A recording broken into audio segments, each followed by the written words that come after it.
Навалов устроился на работу кинологом. За ним закрепили 4-месячного щенка по кличке Джаз. Максим сразу начал обучать своего питомца поиску взрывчатых веществ. По мнению хозяина, Джаз энергичный, веселый и добрый пес. С 7-8 месяцев начали ставить именно на поиск взрывчатых веществ. И вот по сей день собака уже в принципе подготовлена, да, то есть уже опытная собака, уже знает свое дело, то есть сам по себе, темпераментный пес, веселый. Лабрадоры они все такие холеричные, да, то есть очень веселые, вот, не кусачие.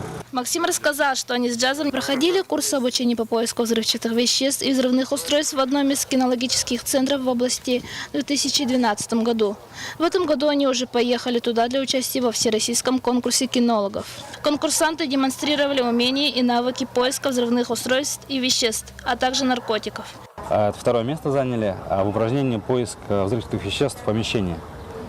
То есть определенное помещение было небольшое, и вот в этом помещении были закладки сделаны.